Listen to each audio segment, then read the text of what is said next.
말씀 요한복음 15장 1절입니다. 요한복음 15장 1절.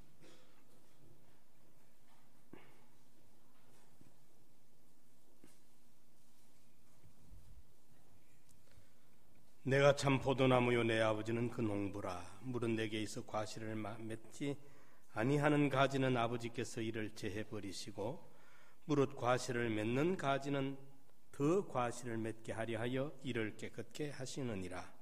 너희는 내가 일러준 말로 이미 깨끗하였으니 내 안에 거하라. 나도 너희 안에 거하리라. 가지가 포도나무에 붙어 있지 아니하면 절로 과실을 맺을 수 없음 같이 너희도 내 안에 있지 아니하면 그러하리라. 나는 포도나무요 너희는 가지니 저가 내 안에 내가 저 안에 있으면 이 사람은 과실을 많이 맺나니 나를 떠나서는 너희가 아무것도 할 수 없음이라. 사람이 내 안에 거하지 아니하면 가지처럼 밖에 버리고 말라지나니 사람들이 이것을 모아다가 불에 던져 사르느니라. 너희가 내 안에 거하고 내 말이 너희 안에 거하면 무엇이든지 원하는 대로 구하라. 그리하면 이루리라. 너희가 과실을 많이 맺으면 내 아버지께서 영광을 받으실 것이요 너희가 내 제자가 되리라. 아버지께서 나를 사랑하신 것 같이 나도 너희를 사랑하였으니 나의 사랑 안에 거하라. 내가 아버지의 계명을 지켜 그의 사랑 안에 거하는 것 같이 너희도 내 계명을 지키면 내 사랑 안에 거하리라. 내가 이것을 너희에게 이름은 내 기쁨이 너희 안에 있어 너희 기쁨을 충만하게 하려 함이니라. 내 계명은 곧 내가 너희를 사랑한 것 같이 너희도 서로 사랑하라 하는 이것이니라. 아멘. 주 안에 거하라. 여기 15장은 하나님을 포도원 농부로 우리가 구원이로 가는 세상을 포도밭으로 예수님은 포도나무 원퉁치로 우리는 포도나무 열매 맺는 가지로 이렇게 하나님과 우리와의 관계를 그 농장주와 유실수 예수님과 우리와는 생명을 함께하고 있는 둥치와 가지 운명을 함께하는 생사와 화복을 같이 하는 둥치와 가지로 이렇게 비유를 하고 있습니다. 그리고 이 밭은 세상으로 우리가 이 포도나무 밭은 세상으로 이렇게 비유되고 있습니다.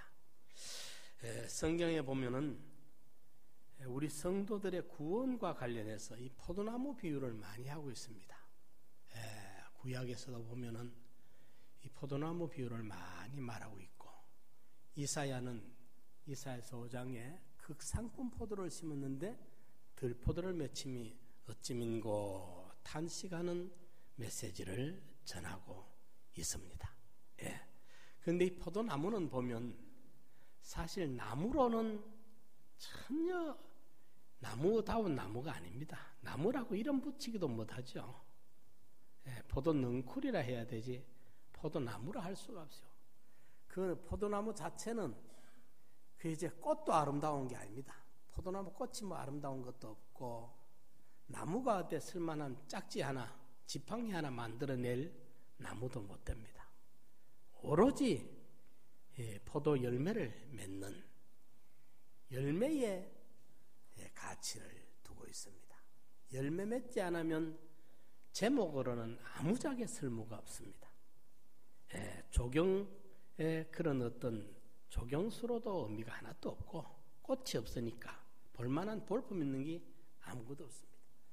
그런데 그런 볼품 없는 덩쿨이 이제 참 송이를 달아가지고 상품이 될 만한 포도송이가 잘 무르익었을 때는 보면은 참 볼만합니다.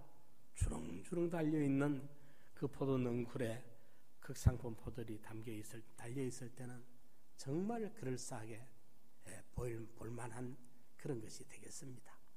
여기서 우리는 하나님과 우리와의 관계, 우리 구원이 이루는 부분, 그리고 하나님과 우리와 예수님과 우리와의 떨어지면 안 되는 그 영적인 친밀, 교제, 이 부분을 가장 가까운 근사치로 가장 알아듣기 쉬운 이야기로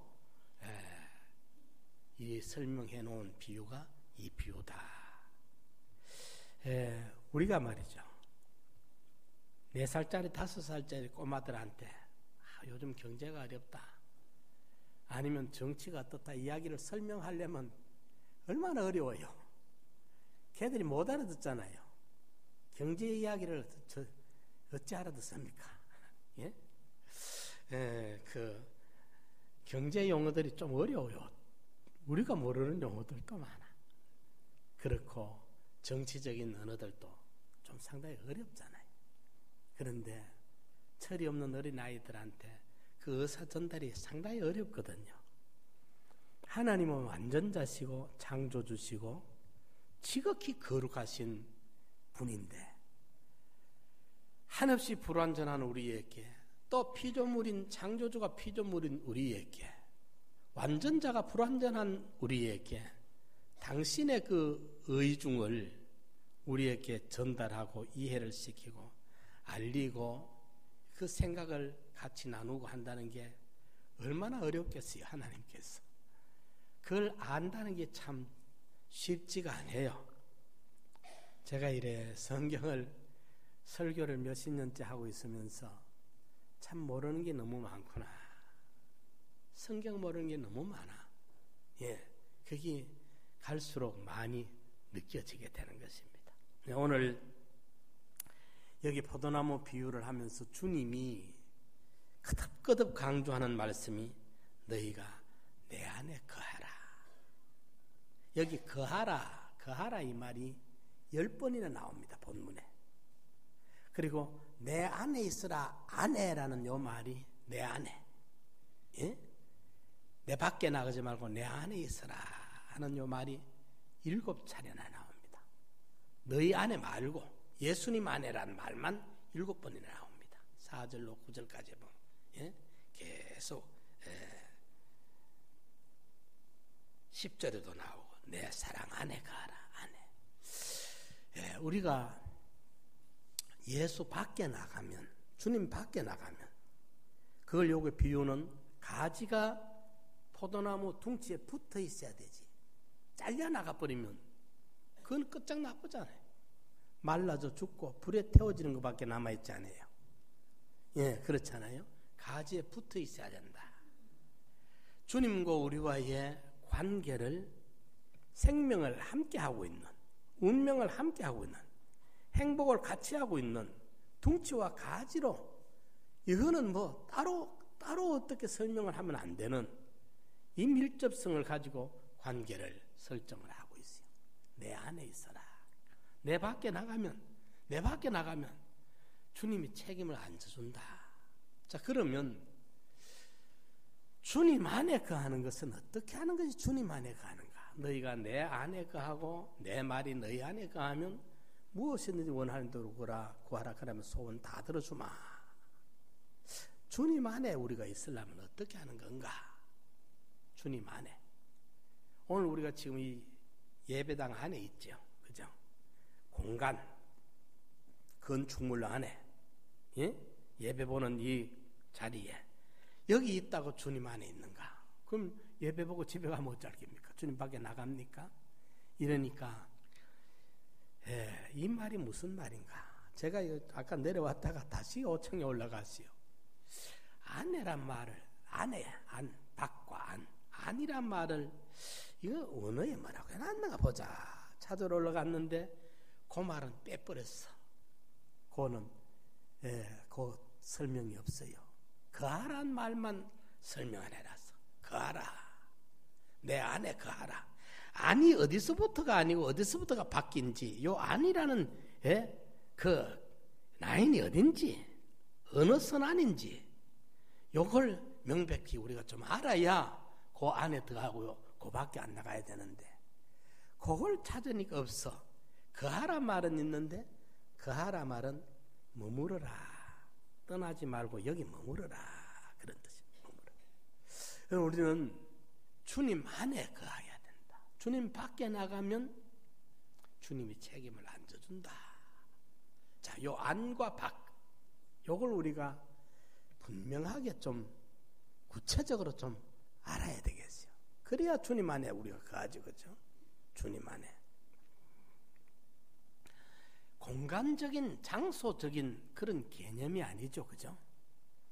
우리의 영적 상태, 관계적 개념으로 우리가 이것을 생각하고 찾아야 되겠습니다. 주님과 우리와의 관계에서 이거 주님 안에 있느냐, 주님 밖에 나가느냐를 우리가 찾아야 되겠습니다. 주님이 내 안에 거하라 말은 주님의 십자가 보혈의 공로 안에 있으라 그 말입니다. 예수님 십자가 그 보혈의 공로 안에, 그 보혈 공로를 벗어나면 주님이 책임을 져줄 수가 없다는 말씀이에요. 이것을 이제 우리가 좀 신약에는 교훈을 해놨거든요. 구약에는 그림을 그려놨어요. 쉽게 말하면 유치원 아이들 그 책에 보면은 그림 그려놓죠, 그죠? 예? 그런데 초등학교만 들어가도 이제 더하기, 빼기, 곱하기, 나누기가 있잖아요. 그런데 4살, 5살 먹은 아이들한테 곱하기 써놓고 나누기 써놓으면 그거 이해가 안 돼요. 그런데 이쪽 동그라미 안에 병아리 3마리를 그려놓고, 동그라미 이쪽에 3마리를 그려놓고 중간에 더하기를 해놓고 이쪽 동그라미에 병아리 2마리를 그려요. 여기 3마리, 여기 병아리 2마리 그려놓고 는 해놓고 이쪽에 그만한 동그라미를 한 개 해놔요. 그래가지고 이제 몇 개냐 물으면 아이들이 앞에 동그라미에 1마리, 2마리, 3마리, 두 번째 동그라미에 1마리, 2마리 합하면 요만큼 그려넣으라면 5개를 그려넣어, 병아리를. 그 유치원 아이들한테는 그 그림을 가지고 3 더하기 2는 5 이러면 글자 석자만 쓰면 3 더하기 2는 5 이러면 아는데, 유치원생한테는 이래가 안 되니까 병아리 3마리를 그리고 또 2마리를 그려가지고 이쪽에 5마리가 되도록, 그래가지고 2 더하기 3은 5라는 걸 가르쳐요. 그죠?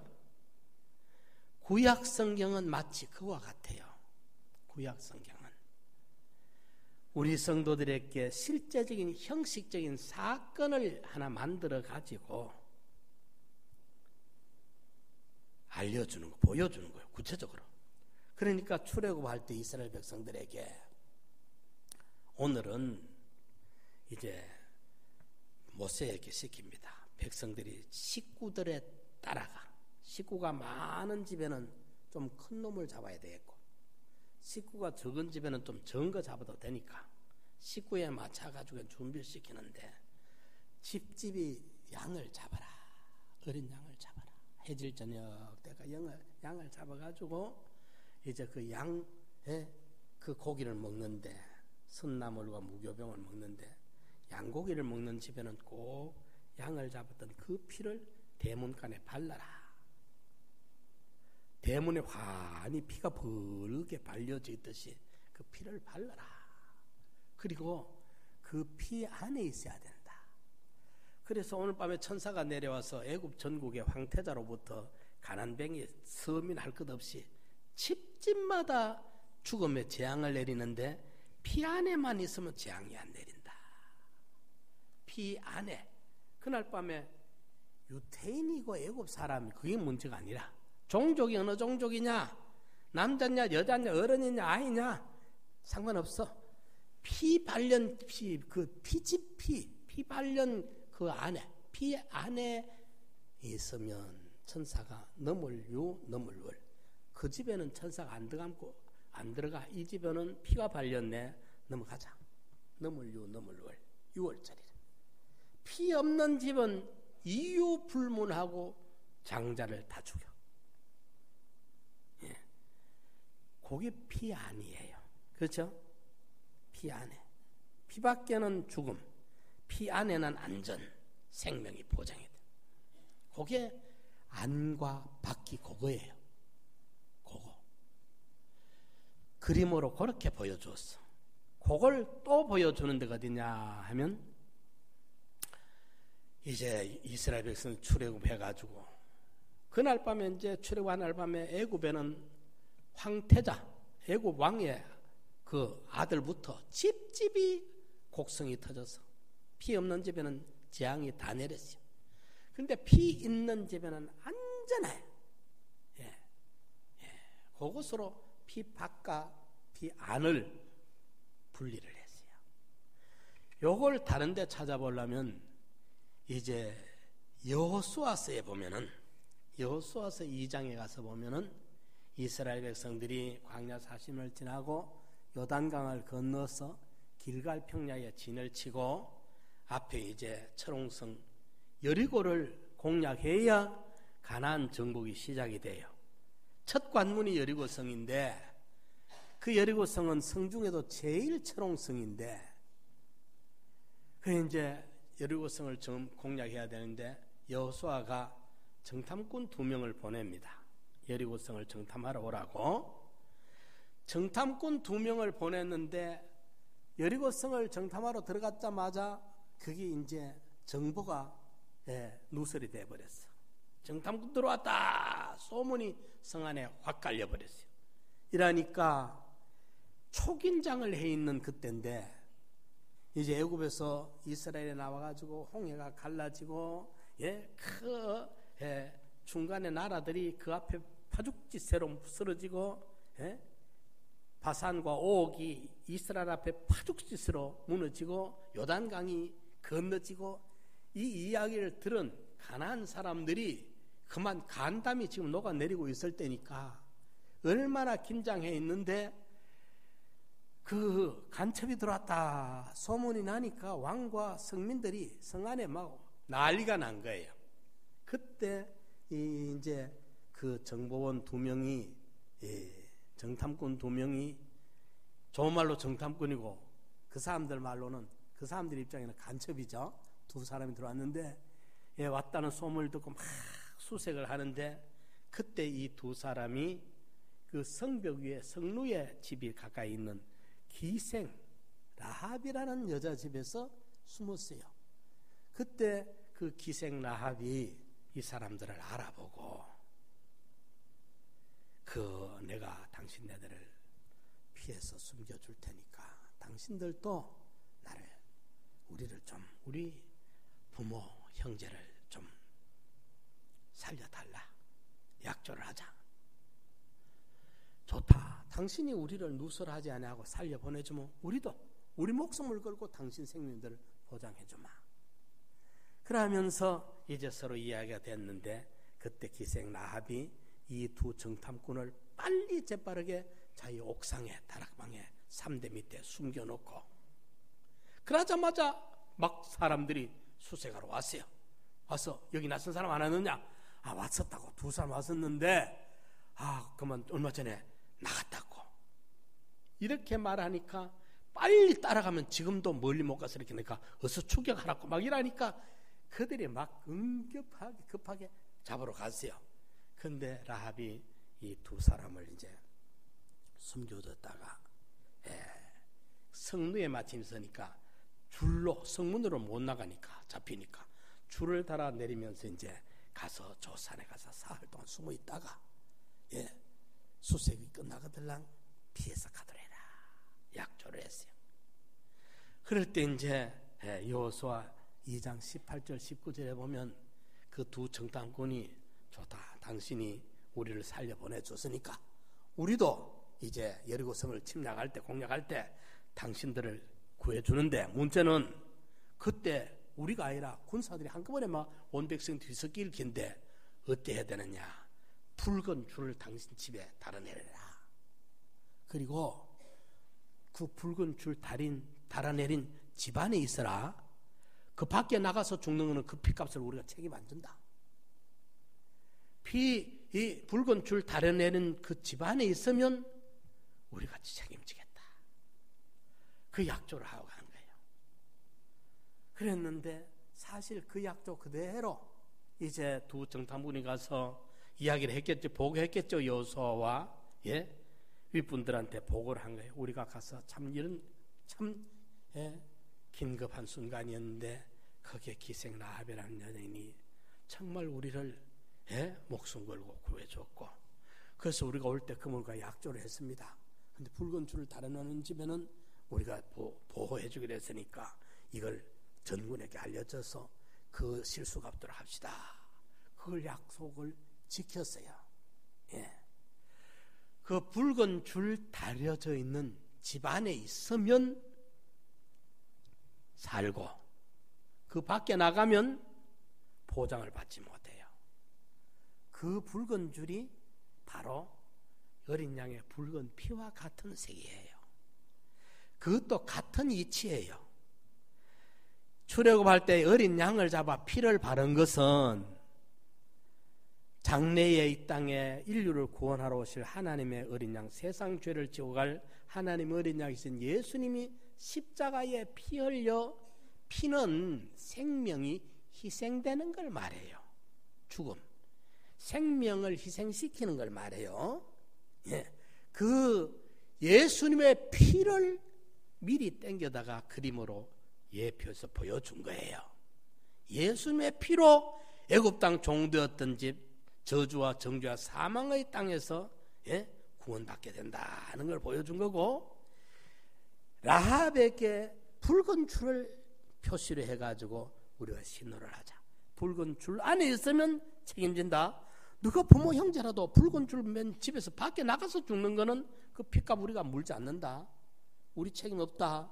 약조란 그 붉은 줄도 역시 하나님 어린 양 예수님의 피로만 구원을 얻게 될 것을 예표한 거예요. 아멘.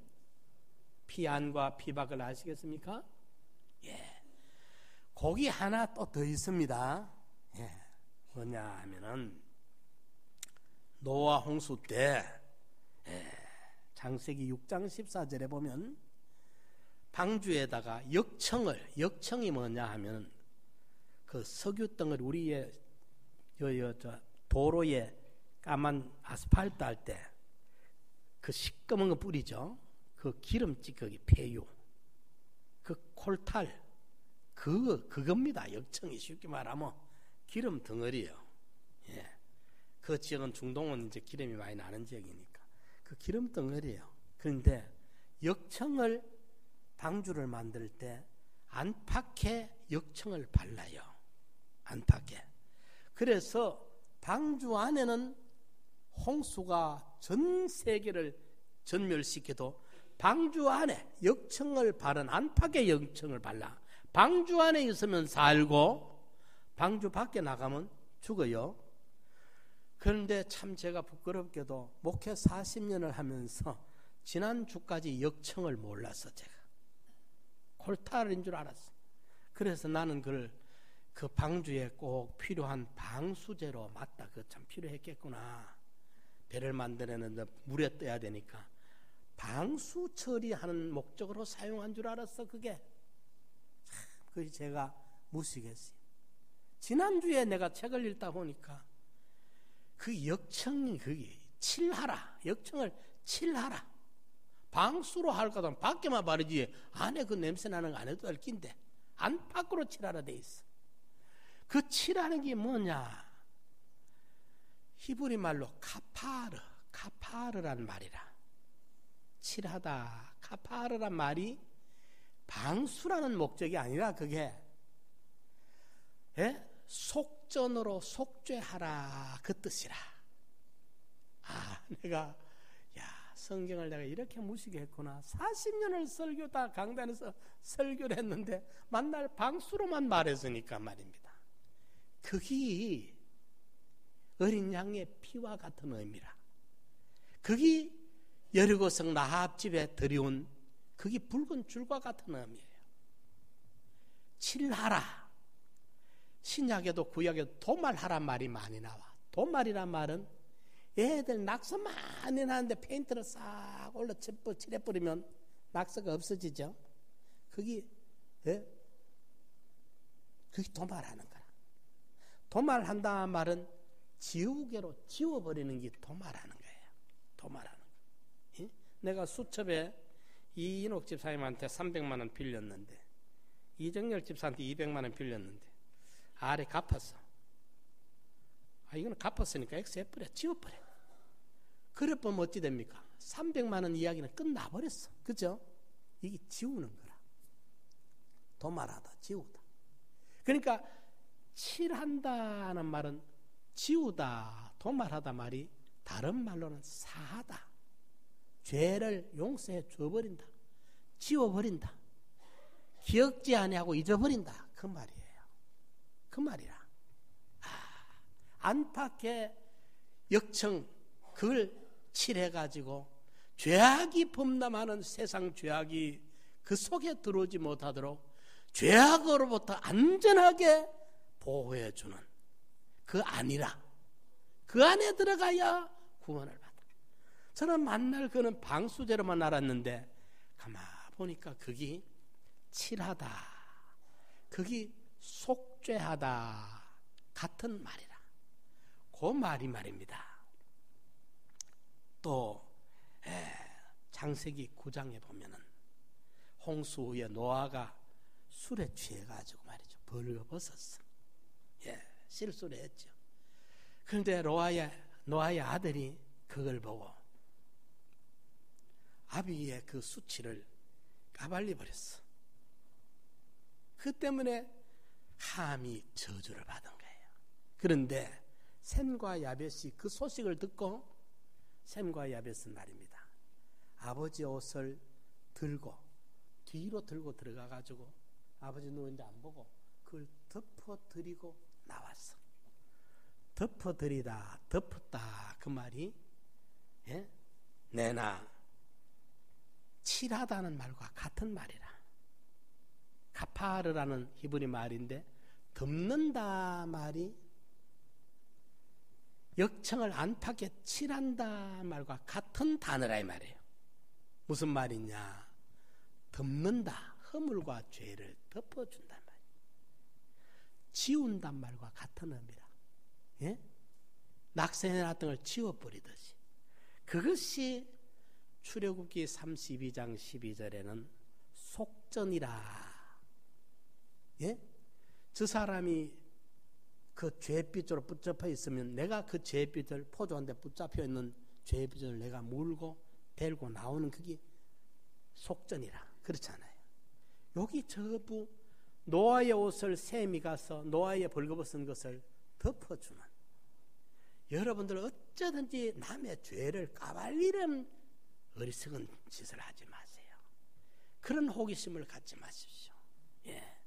그러면 자기가 그 죄에 걸립니다. 덮어줘야 돼요. 덮어줘야 돼요. 특히나 은사 교권을 덮어줘야 됩니다. 노아를 되게 많은 수많은 목회자들이 부모와 자식 관계로만 그걸 해명을 해요.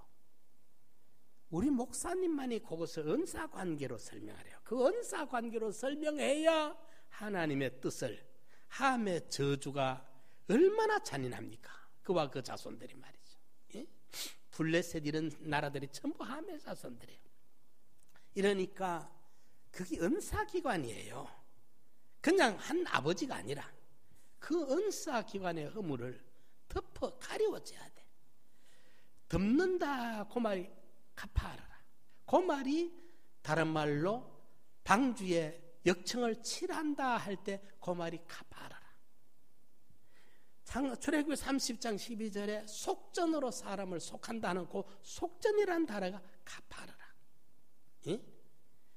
그래서 내가 그걸 보면서 참 이 성경 안에 이 신비가 놀랍구나. 너무 성경에 내가 무식하구나. 성경이 우리가 너무 무식해. 너무 몰라. 이러니까 내가 그 설교를 지난 수요일 날 내가 주 안에서라는 설교를 했는데 그 카파르라를 몰랐어. 덮는단 말과 역청을 칠한단 말을 몰랐어. 내가 솔직히 고백을 해. 그런데 목요일 날 내가 책을 보다가 그 말이 역청을 칠했단 말이 그것이 예수님의 피 공로구나. 방수제가 아니라 그게 안팎을 칠하는 이유가 내 안과 밖 다 닦으사 내 속에 죄 멸하소서. 우리 안팎의 죄를 다 닦아주듯이 방주 안에 역청을 칠해가지고 그 안에 있으면 세상 어떤 홍수도 세상이 다 전멸돼도 그 안에는 안 죽어. 생명사계라. 그 안에. 자, 제가 여러분들 칠한다는 말, 역청칠한 방주 안에 있는 거, 붉은 줄을 들이운 라합의 집안에 있는 거, 어린 양의 피를 잡아 그 문설주에 바른 그 집안에 있는 거, 그것이 다른 말로 내 안에 거하라. 예수님이 요한복음 15장에 말씀하고 있는 내 안에 거하라는 말입니다. 주님 안에 거하는 것. 그러면 거기 구체적으로 그 말은 어떤 말이냐? 주님 안에 거하라 말은 주님의 십자가의 그 보혈의 은혜, 보혈의 공로 안에서 떠나지 말라. 이 공로를 벗어나지 말라. 그 말이에요. 예수 십자가의 보혈의 공로가 뭔가? 세 가지로 우리 목사님이 일평생 설교한 설교 중에 항상 우리 목사님의 설교는 구속사입니다. 사죄, 칭의, 새 생명. 설교마다 우리 목사님 설교하면 그거 빠져보면 설교가 안 됩니다. 예, 그렇게 구속사가 그분의 설교 속에 녹아 있습니다. 예, 백태영 목사님이 한때 탈산에서 은혜를 끼치고 참 벌벌 날았을 때는 그분 설교는 옛사람과 새사람, 언제든지 설교마다 그분은 옛사람 새사람으로 구분을 해가지고 할 때 그때 하나님이 그걸 기뻐하셨고 그분을 들어서셨고, 우리 목사님의 일평생 설교, 우리 목사님의 설교 본문이 굉장히 제한됩니다. 목회를 내가 해보고 설교를 하려고 하면 목사님이 설교하신 설교의 본문들이 보면 상당히 제한돼요. 목사님이 설교하지 아니하신 성경이 많습니다. 설교하신 그 본문이 많지 않습니다. 예. 그러나 그 설교들마다 어떤 설교를 해도 우리 목사님의 설교가 체계적이고 아주 논리적입니다. 서론이 엄청 길게 나갈 때도 있지만은 그 속에는 분명한 결론이 있고 굉장히 체계적이고 논리적인 설교를 하십니다. 그런데 설교마다의 사죄의, 칭의의, 새 생명, 피와 진리와 성령의 이야기가 거의 빠진 적이 없다 할 만큼 그분 설교 속에는 그게 녹아 있습니다. 이 바로 예수님 십자가 사건이에요. 십자가는 내가 우리 지난주에 우리 창수 목사가 와서 설교하는데 참 나도 은혜를 받고, 그 내가 처음 상남교회 왔을 때 구매학교 3학년 엄마 손잡고 어떤 뭉뚱하던 아이가 이렇게 훌륭하게 해가지고 이게 보니까 강단에서 이 설교를 할 줄 알아보니까 내가 굉장히 은혜롭고 그 허무됐고 마음이 좋았어요. 은혜도 됐고. 그래서 내가 한 가지 아쉬웠어. 신에 대한 이야기를 조금만 구체적으로 신을 벗는다는 것에 대한 설명을 조금 더 해줬으면 좋았었겠다 하는 아쉬움이 있었어요. 그런데 우리 목사님 설교는 보면 언제든지 그 속의 메시지가 명쾌하게 계시를 주고 있습니다. 어떻게 살아야 될 그 메시지를 주고 있습니다. 언제든지 사죄, 칭의, 새 생명인데 사죄가 뭐냐? 일반적 설교의 그 단어들이 어려워요. 그래서 사죄, 칭의, 새 생명, 특히 또 대형의 사죄, 대행의 칭의, 대화친의 새 생명, 이거 무슨 말인지 못 알아들어. 사실은 못 알아들어. 우리 상남교회 목사님들 오셔가지고 설교벽에 또 오신 분들, 내가 그걸 해보면 우리 교인만큼 못 알아들어요. 도무지 무슨 말인지 어려워서 모르겠대, 그분 목사님들이. 솔직히 그래요. 보통 어려운 게 아니라. 그래 제가 아마 저만큼 그 부분은 노력을 한 분이 많지 않을 겁니다. 우리 목사님 설교를 이걸 좀 이 진리를 쉽게 어떻게 전달해 볼까를 엄청 내 딴에는 노력을 해봤어요. 해봤는데도 설교가 지금도 어려워요. 실제 내 설교 듣는 분들이 그래? 우리 교인들은 몇십 년 들으니까 이제 짐작해서 알아듣긴 하지만, 그래 사죄는 예수님의 십자가의 죽으심은 첫째 우리 죄 때문이에요. 죄값. 하나님의 그 공의의 율법에 우리의 죄 문제가 해결이 돼야 구원을 받으니까 천국에 옮겨질 주소니까. 그래서 우리의 죄의 대가를 예수님이 대신 형벌을 받음으로, 대신 형벌, 대신 형벌을 예수님이 받음으로 내가, 우리 성도님들이 죄 사함을 받은 거예요. 죄 사함, 도말했다, 씻어버렸다, 지워버렸다, 덮어버렸다, 이 말이 같은 말이에요. 예? 예, 기억지 않는다, 예, 그 말이 같은 말이에요. 예. 뒤로 던져버렸다는 성구도 있어. 예.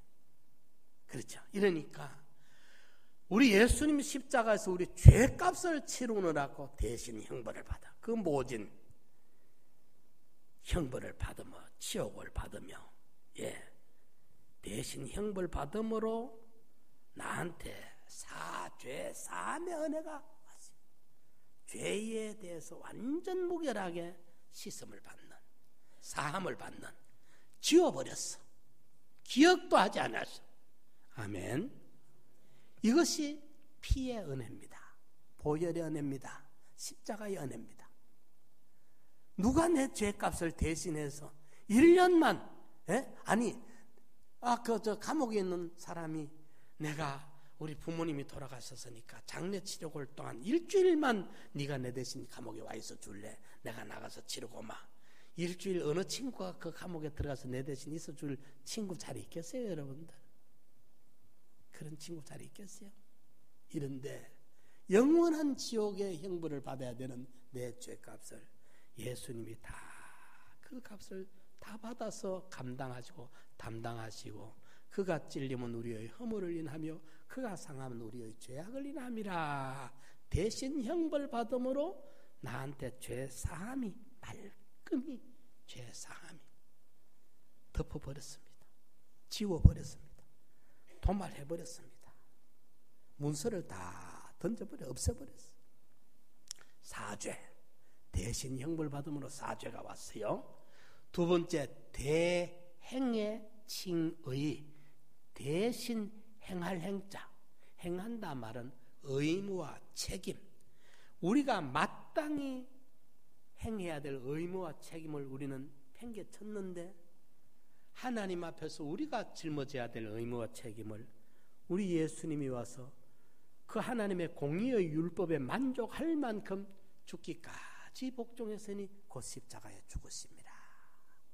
그래서 율법에 만족한 완성을 이룬 그 율법에서 인정되는 의롭다, 의무와 책임을 완성했으니 의롭다 하는 예수님이 이루신 그 의를 우리에게 이제 입혀주는 거예요. 덮어 씌워주는 거예요. 전가하는 거예요.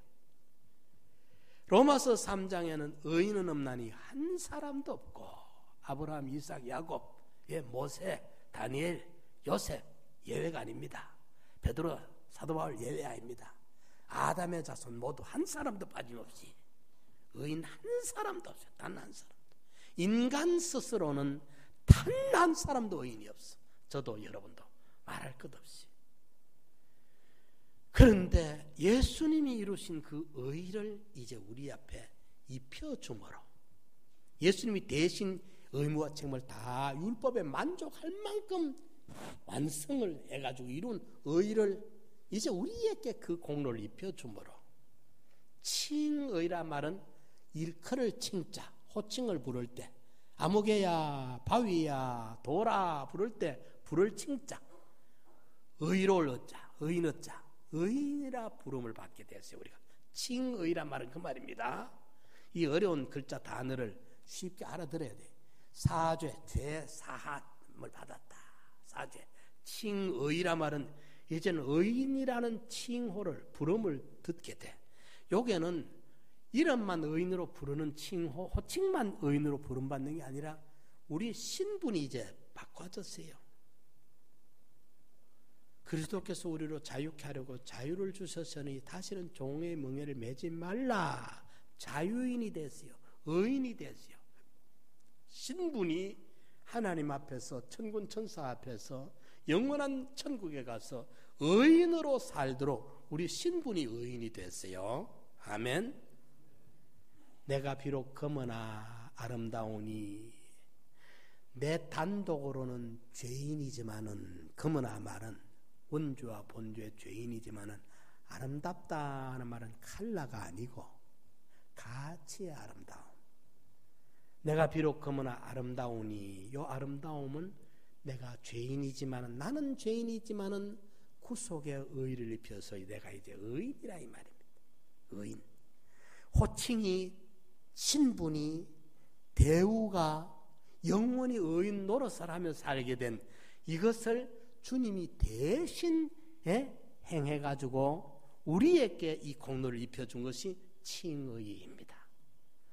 나는 사죄를 받았고 나는 칭의를 입게 됐고, 세 번째로 대화친의 새 생명이라고 일반 신학에 이 말을 안 써요. 일반 목사님들이 사용하지 않는다네요. 대화친의 새 생명이라는 말은 화친이나 화목이나 같은 말이에요.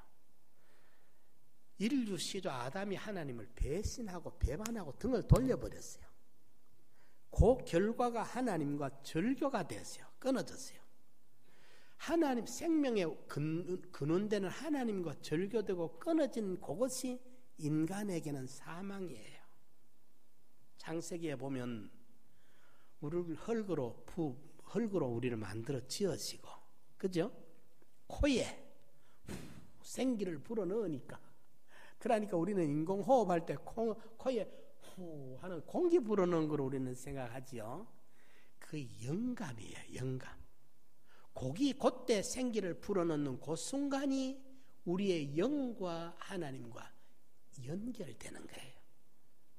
예를 들면 우리가 건물을 질 때, 공사할 때 골조도 하고 뭐 안에 전기 설비하는 분들이 와가지고 군데군데 그 콘센트도 달고 전부 등 달고 다 해가지고 건물 탁 집어 등도 다 하고 담아도 다 끼워넣어요. 그죠? 그래 놓고는 한전에서 와가지고 우리 건물과 뭘 해줍니까? 전기를 진입선과 한전 전주대 전선과 요게 연결을 시켜주죠. 그죠? 그때부터 여기 이제 무슨 판이 돌아갑니까? 전기 매다기가 돌아가죠. 그죠? 안에는 건물 공사하면서 다마까지 다 달아놔서, 그죠? 이 안에 세멘트 그 건물 안에 전선이 다 지자리를 돌아다니면서 다 꼽혀가 있어가지고 필요한 데마다 다 돼가 있어 딱 돼 있어. 그런데 외부 진입선이 들어오지 않으면 불이 와요, 안 와요? 안 오지. 다 해놨는데 한전의 진입선, 여기 옆에 우리 건물 옆으로 지나가는 전주대의 전선과 우리 건물에 요 시설해 놓은 거와 진입선이 와가지고 딱 연결을 하는 순간에 이 안에 전기가 사 움직이는 거예요. 그와 똑같이 코에 생기를 불어넣는 그 순간 생명이 된 거예요. 그랬는데 아담이 범죄하는 순간, 하나님 배신한 순간, 하나님과 절교되는 순간, 먹지 말라 먹는 날에는, 먹는 그 순간에는 끊어진다. 정령 죽으리라. 진입선이 끊겨. 가위 하나 쫙 끊어보면 전기 하나도 안, 100개, 1000개 다 하나도 안 와. 끊겨버리는데 1cm만 끊어버려도 그렇잖아요. 첫째 아담이 끊어버렸어. 범죄함으로 하나님과 인간 사이에 거기 끊겨 허물과 죄로 죽었던 그때 죽어버렸어. 이것을 사랑은 여기서니 요한일서 4장 10절에 사랑은 여기서니 우리가 하나님을 사랑한 것이 아니요 하나님이 우리를 사랑하사 우리 죄를 위하여 그 아들을 뭐라고? 화목제물로 하나님을 배신한 그 노염을 풀고 하나님 고려와 화친의 화목의 연결을 시키려고 화목제물이 되셨어요. 하나님이 당신 아들을 희생시킴으로 하나님과 우리 사이에 진노를 풀고 노염을 거두고 우리를 긍휼히 여기게 된 거예요. 대화친, 예수님이 화목의 제물이 되어주신 우리 대신 됐자, 대신 예수님 화목의 제물이 되심으로 하나님과 우리와 화친의 연결을 시켜준 그것이 우리의 중생된 새 생명이에요. 예수님의 피공로는 죄에서 우리를 사하여 주셨고 불순종한 우리를 의인으로 세워주셔서 칭의를 이제 옷 입듯이 입혀주셨고 하나님과의 관계를 완전 회복시켜 생명을 우리가 연결시켜가지고 영생하는 생명을 얻게 해준 것이 예수님의 피공로예요. 그러면 요 세 가지로 요약하면 정확히 아는 게 돼요. 예수님의 피공로, 사죄, 칭의, 새 생명. 대형의 예수님의 대형이 나한테 사죄가 됐고 예수님이 대신 행한 대행이 내게 칭의로 돌아왔고 예수님이 대화목제물이 되신 것이 내게 하나님과 연결되는 생명을 얻게 된 거예요. 이 예수님의 구속의 은혜, 사죄 받은 자로 그런데 또 나가 죄를 뻘뻘 지으면 그 사건별로는 또 죄 짓는 자리에 나가니까 사죄를 팽개치고 나가는 게 돼. 불순종하고 지 맘대로 지 좋은 대로 살면 거기 피밖에 나가는 게 돼.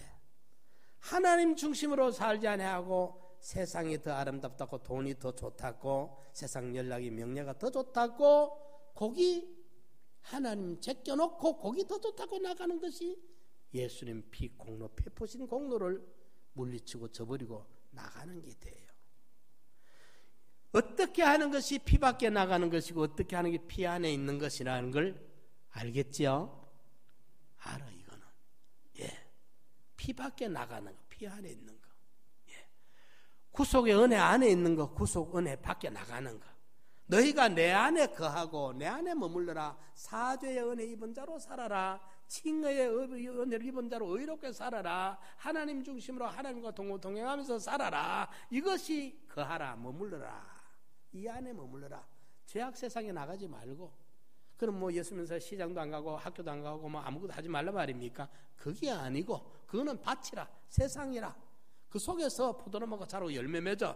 그렇지만은 우리의 영적 상태는 주님과의 관계는 사죄 안에 있어야 되고, 예, 시장에서 장사하면서도 학교 가서 공부하면서도 직장에 가서 사무를 보면서도 사죄 안에 있어야 되고 칭의 안에 있어야 되고 화친의 그 연결을 가지고 하나님과 함께 걸어가며 살아야 되는 이것이 주 안에 거하는 것이고 이것이 원동치 되는 예수님과 가지인 내가 생사를 함께하고 있는 붙어있는 것이고 이것이 어린 양의 피 안에 있는 것이고 이것이 라합의 붉은 줄 안에 머무는 것이고 이것이 안팎에 칠해진 역청이 칠해진 노아 방주 안에 구원이 있는 거예요. 예. 이 안에 있으면 덮임을 받아, 사함을 받아, 씻음을 받아, 도말함을 받아, 지워버림을 받아, 죄에서 완전 자유함을 얻게 되는 거예요. 주 안에 거하라. 이 안에는 생명을 하나님이, 예수님이 보장을 해줘요. 내가 권고한다, 책임을 져줘요. 사울왕이 다윗을 그렇게 집요하게 죽이려고 추적을 했지만은 군대를 이끌고 어디 있다 그러면 울진삼척에 간첩수세 가듯이 사울이 다윗을 잡으러 다녔어요. 그런데 다윗의 아내 사울의 딸 미갈이 보니까 자기 아버지가 왕권을 가지고 그렇게 집요하게 다윗을 죽이려고 해도 그때마다 하나님이 다윗을 숨겨버리는 걸 옆에서 지켜보고 미갈이 하는 말이 하나님의 생명사계 속에 당신 생명이 쌓여있다. 하나님의 생명사계 속에 어머니의 자궁 속에 아기를 담고 있듯이 하나님의 생명사계 속에 우리를 보호하고 있는 거예요. 주 안에만 있으면. 주 밖에 나가면 우리는 무슨 해를 당할는지 모릅니다. 주님이 책임져 줄 수가 없어요. 그거는. 예, 주 밖에 나가면 우리는 위험해요. 악령이 지금도 우는 사자같이 할 수만 있으면 택한 자라도 삼키려고 호시탐탐 노리고 있는데 나가면 무슨 일을 당할는지 몰라. 우리 믿음의 조상 아브라함도 잠깐 배고파서 그걸 못 참아 애굽에 내려갔다가 마누라를 전당포 잡혀먹는 그런 수치를 범해요. 밖에 나가면 위험해. 주님 안에 있으면 주님이 절대로 보호합니다. 사랑하는 성도 여러분, 주 안에 있으면요 열매를 많이 맺어요. 포도를 많이 맺어요. 포도나무 볼품이 없어도요, 꽃도 볼품이 없어도요, 나무가 아무짝에 쓸모없는 덩굴이지만은요 열매를 맺으면요 그게 포도주가 되고요 사람의 마음을 아주 감화 감동을 시키는 아주 소중한 가치가 되는 거예요. 아무 꼴 모양 자랑할 게 없어도 우리가 주 밖에 나가지 않고 주 안에만 있으면 열매 맺어가지고요 아주 존귀해지고, 예? 더 또 많이 맺도록 깨끗게 해준다 말은 완전이란 단어와 같은 의미입니다. 완전하게 해줍니다.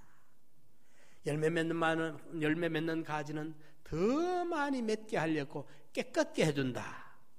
포도나무를요 유실수를 기르는 그 농부들이요 깨끗게 하는 게 어떻게 하느냐 하면 전지가위로요 딱딱딱딱딱 살라줍니다. 그러면 내가 구미 있을 때 기도하러 다니는 산에 옆에 사과밭이 있는데 그걸 어디 도시 사람이 사놓고 관리를 안 해보니까 땅만 사나.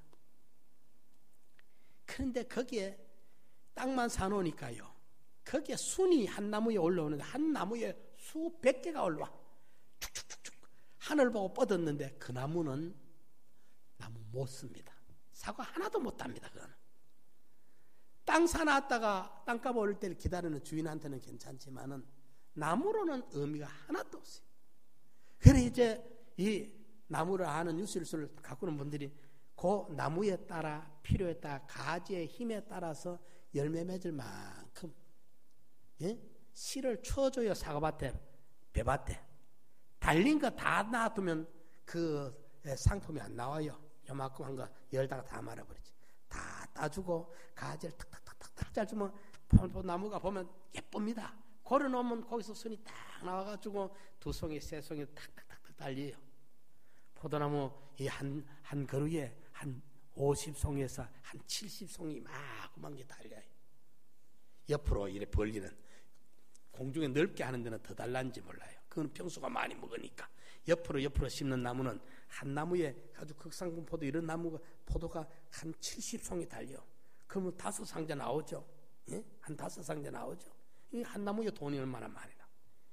깨끗게 하면 그래 나와요. 지 마음대로 지 쪼대로 자라도 나라보면 들포도가 돼보면 10,000원도 안 나와. 1,000원도 안 나와.